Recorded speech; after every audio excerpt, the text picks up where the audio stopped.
Hi everyone, I'm David. I'm a wedding and portrait photographer from here in Melbourne, Australia.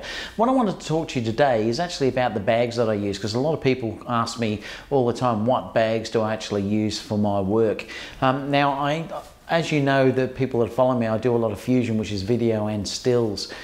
So these bags, even though it seems like there's an awful lot of them, I do use them all the time, and I'll explain why in a second. But tomorrow I'm doing a wedding which is actually just photography, so I have got a bag packed, and I'll show you what I'm taking tomorrow just when I'm doing photography.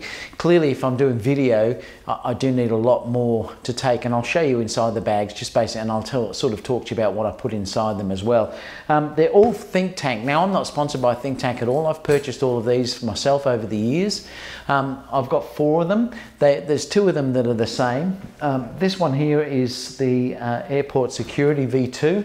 This is also the Airport Security V2. This one here is the Airport International V2, and this one here is the Airport Roller Derby, I think it's called, or Derby, however you pronounce that. So there's 3 different types of bags, and I'll sort of show you those in a minute, the differences between them all.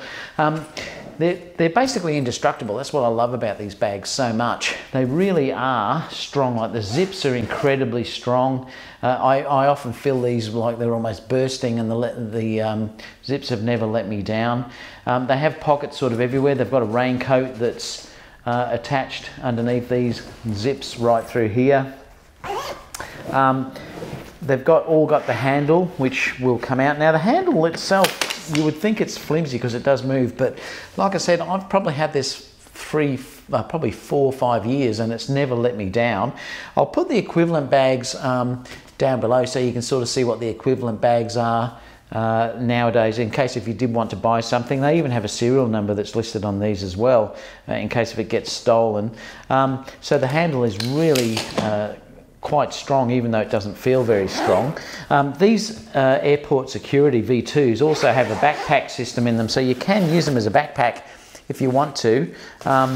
If you were going over rough terrain or something like that, you can stick it on as a backpack. Admittedly, look, it's pretty heavy, so I wouldn't be doing that unless you really were desperate to get it somewhere. I just tend to use the wheels. The wheels really are incredibly strong. In these units, they're like a nylon, I think, a very hard wearing nylon. Like, they really haven't got much wear in them at all, even though this is a really quite, you know, old bag, and it's been scuffed that many times and it's still survived. You know, they'll have pockets at the side as well, which it's getting caught on the little windsock that I've got in here. So there's all pockets in the side. They all come with locks, so you can lock them to a chair or something like that, or a wall if you walked away from it. They've got card holders at the top here, so you can stick your credit cards into the actual holes through here. And obviously you can also attach monopod holders and things too, which come off this side, you know, and you can stick monopods, water bottles and things like that all through here. They're really a fantastic strong bag that, like I said, I've taken everywhere with me. And they never let me down. That's the thing with them. They just never let me down. That's why I've always sworn by these Thinktank type bags. Okay, so let's look at the this bag first, and I'll show you the video one. And basically, if you open it up, you can see that inside there's all the pockets that you can see here. Now, this is set up basically for my drone, so I've got all the extra propellers and things like that. There's all sound bits and pieces that I'm running in these pockets up the top through here, and this down here has just extra attachments for microphones and things like that. Now, it's not set up because I'm not running the video tomorrow, but it'll sort of give you an idea about how it runs. You know, I'll be running things like sliders and stuff like that all through this section in here, because it's really quite long. And microphones and everything are always put sort of in these areas. I'll be running things like Zoom H6s, my GH5 and everything will be going sort of down in this area down here. And then I've got extra lenses that I can sort of take as well. So this bag basically is just set for the video aspect of it, and I usually put my drone in here as well. So I've just bought the Maverick Pro, which sits in here as well. So I take that all in one case when I'm doing the video side of things.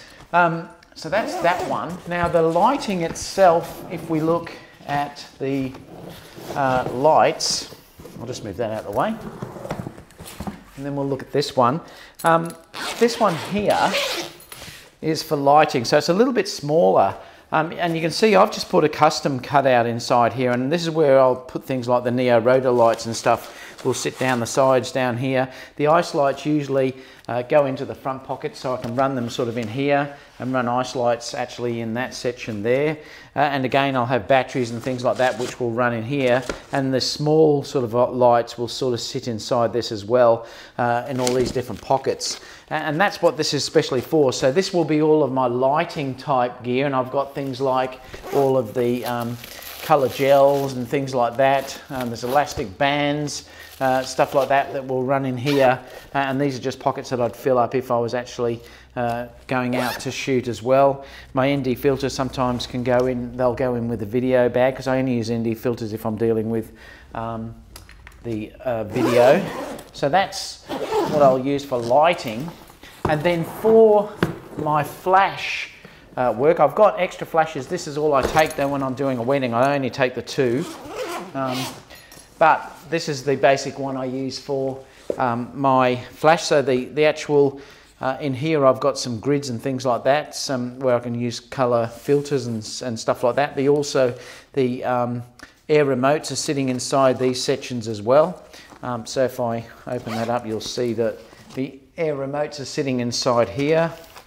The Pro Photos are sitting in here, so they'll sit in this bag as well with the 2 of them. And I run things like all of these snoots and there's barn doors and all that sort of stuff. I always carry the adapter, the holders, so I can put these onto the light stands and move them around. There's spare batteries for my B1s, and there's also barn doors here as well, and leads and things like that. So that gives me the ability to carry around my B1s. And like I said, I love the way that this wheels around in just the 4 wheels. I think that's my favourite one of the lot of them actually, but it's not quite big enough to take all of my photography gear, which you'll see here from this one.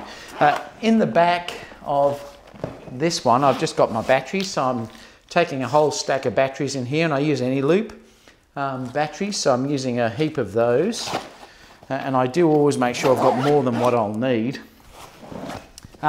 In the front part in here, I've got heaps of different things, but basically, I meant to open up that one actually. You know, I'm running things like your X-Rights, colour filters to get your white balance and things like that. Or, you know, they're important things to carry. This will help me definitely when I'm doing video. If I'm just doing, I use this for stills as well, but if I'm using video, I will be carrying this too in the video bag. And then I've got just things like this, which holds my card adapter, you know, for all of my cards that I'm carrying. That's a Thinktank one as well. And then I've just got all different lens cloths and things like that, and cleaning cloths and stuff like that in there. You know, and even these sort of little things are really handy if you need to do something, hold something together. Even sometimes if you're holding a gown, that you can hold with this to pull the gown in tighter at the end. So these are all handy things that you can use. Now inside the actual bag though, I'll show you what I take when I'm doing a smaller wedding like tomorrow. When I say smaller, I'm not doing fusion. So if I open this up,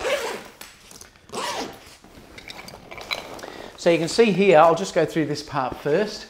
Down here, I'm just carrying all things like the lens covers and also the mounting that I use for my belt. All of the Arca Swiss plates are sort of held in here as well. And I've got things like the remote shutter releases and things like that all in here, and there's spare eye cups that I can use from the cameras as well. So I'm carrying all those sort of things up the top. Up here is where I carry all the batteries. Now, when I used to shoot the A7 II and the A6500 and the A6300 all the time, I had to carry heaps of these because they were really battery intensive.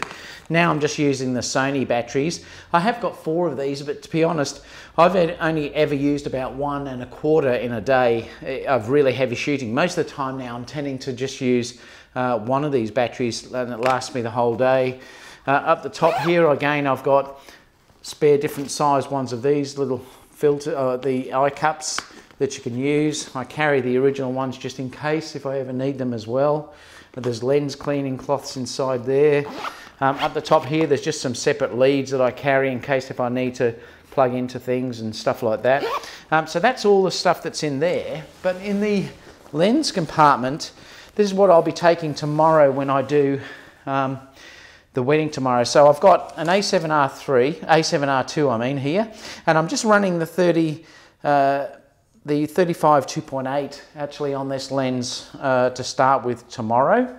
And then I've also got the Batis here on this camera, and this is the A9, so I'll be running that. Like I said, most of the day tomorrow I'll be tending to use the 35 1.4 and the Zeiss Batis. Now the lenses I'm going to take are these ones. I'm going to take the 35 1.4. Like I said, that and the Batis on the A9 will be what I'll use most of the day, and then I'll use the A7R for a few extra things. The other lens I'm going to take is the 16 to 35 f4. I'm going to take the 55 1.8 because in case if it's really low light, this is, I believe, Sony's fastest focusing lens in low light. It's also an amazingly versatile lens. I'm also going to take the 70 to 200 f4. I don't use that heaps, but I do like to take it in case if I need compression or I'm a fair way away. So I like to use that. Again, another lens I'll take is the 10 to 18. Now, even though that's an APS-C lens, I don't think I'll take the Sony a6500 tomorrow, but I'll probably just take these two cameras because I want to go a bit more minimal. The 10 to 18 is really good if I want to use it wide on full frame. Now, if I'm using it on the A7R2, I can get about an 18, 19 megapixel file size, and it will work between 12 to 16, so it's wider than I can get with a 16 to 35. The macro lens that I'm actually going to use is this, which is the this is an APS-C one. It's the 35, the 30mm 3.5, and I'll use that with the A7R. And I found that that gives me great results for what I need to use for macro. It's more than enough. Flash-wise, I'm going to be using these Photix receivers. So I've got two of them that are here. A blower obviously you need, and I'll just take that out so you can see that now. I always clean my lenses and everything before I go out to shoot. And the Sony, I'm using the Sony flashes, and they're the, I always forget the model number of these, HMV 60s I think they are. I'm using these on the day, two of them as well. And the Photix receiver will be, I'll be using these, and I've also, well, I'll actually be using that one. The other one's a spare one. Remember, you always need to have two of everything like that because it's important. If something breaks, you've got to have the ability to be able to keep shooting. That's why I'll carry two receivers and things like that, and two flashes, etc. Because it's really important that I can keep shooting if something malfunctions, you know, because it can happen. That way I can make sure I can keep shooting for the whole day. So that's basically what I'll be carrying. And then obviously my second shooter will have their own gear. But this is basically for me. I'll be running a belt, and I'll have probably the two cameras on either side, the longer lens and the 35 1.4 on the other side, and then I can keep swapping in between them. And then obviously then when I need to switch, I can switch over to the wide angle if I need it. And I've got the 55 as well. I am going to take one Neo roto light with me, and I've got two ice lights that will sit just in the front of this as well, and that will give me enough continuous lighting as well as the flash lighting that I've got for tomorrow. So if you've got any questions about this, I'll leave the link below. I'll show you, all this stuff is listed on Amazon too, so if you were interested in purchasing it, I have got a link that you can look down below and click, and you can get the same gear as I have, which supports me, if you are thinking about getting any of it. Apart from that, I'll see if I can find similar bags for you that are now released for the Thinktank bags, so at least you'd know there's something equivalent to what I'm using in case if you want to go that. I love these bags. They're, like I said, indestructible, and I take them everywhere. I don't put lens caps on my lenses. I just like to work quick, and I find if I'm using lens caps, I'm just going to lose them anyway, and I just leave them off. That for me, running a business, my gear is to be used, so I'm not worried about stuff getting a little bit scratched and whatever anyway. I just basically want to use it. So, but that's just me personal, the way that I work. I'll run these little devices too. This is great for a little macro work. It's an Eldachrome device, and basically all it does, it just screws into your camera, and then I can sit my camera on there, and I can point it down and then get your nice macro lenses and have that weighting down so the camera won't move. It's a great little device for using macro, so I don't have to take tripods with me, which is great because I am, just like I said, trying to shoot minimalistic. Any questions about this though, please leave them down below and I'll get back to you as soon as I can. Apart from that, I'll see you all again for the next video, and please subscribe if you haven't, and I'll catch you again soon. Bye for now.